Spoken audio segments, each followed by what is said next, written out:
দীর্ঘ আন্দোলন, সংঘর্ষ, আলোচনা ও পর্যালোচনার নানা ধাপ পেরিয়ে শিক্ষা মন্ত্রণালয়ের অনুমোদনে যাত্রা শুরু করেছে রাজধানীর ৭ সরকারি কলেজ নিয়ে গঠিত নতুন পূর্ণাঙ্গ বিশ্ববিদ্যালয় ঢাকা সেন্ট্রাল ইউনিভার্সিটি।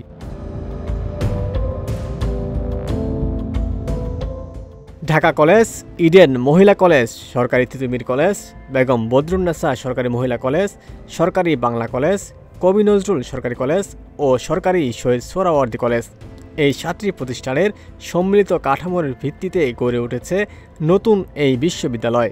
ইতিমধ্যে ভর্তি পরীক্ষাও অনুষ্ঠিত হয়েছে।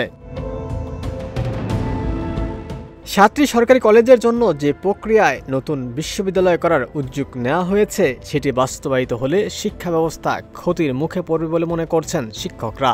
শিক্ষকেরা বলছেন, এতে শিক্ষার্থী কমে গিয়ে উচ্চশিক্ষা সংকোচন হবে, বাড়বে বৈষম্য। বিশেষ করে ইডেন মহিলা কলেজ ও বেগম বদরুন্নেসা সরকারি মহিলা কলেজে নারী শিক্ষার সুযোগ কমে যাবে। কলেজগুলোর শিক্ষকদের পদ পদবি নিয়েও জটিলতার সৃষ্টি হবে। এজন্য তারা চান প্রস্তাবিত কাঠামোয় বিশ্ববিদ্যালয় না করে পৃথক ক্যাম্পাস স্থাপন করে ৭টি কলেজকে নতুন এই বিশ্ববিদ্যালয়ের অধিভুক্ত করা হোক। এইসব দাবিতে আজ দুপুরে বিশ্ববিদ্যালয় মঞ্জুরি কমিশনের সামনে মানববন্ধন করেছেন ৭ কলেজের শিক্ষকেরা।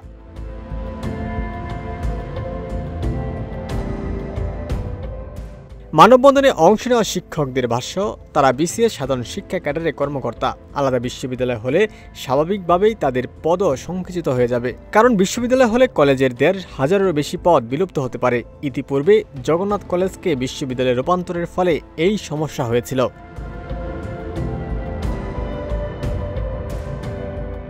এক্ষেত্রে তাদের প্রস্তাব হলো, এই কলেজগুলোকে অধিভুক্তমূলক কাঠামোয় রূপান্তর করা যেতে পারে, অথবা প্রস্তাবিত ঢাকা কেন্দ্রীয় বিশ্ববিদ্যালয়কে পৃথক ক্যাম্পাসে স্থাপন করে ৭ কলেজকে বিশ্ববিদ্যালয়ের অধিভুক্ত করা যেতে পারে। এক্ষেত্রে কলেজগুলোর শিক্ষক ও শিক্ষার্থীর অনুপাত যৌক্তিকীকরণ এবং বিষয় ও পাঠ্যসূচি যুগোপযোগী করতে হবে।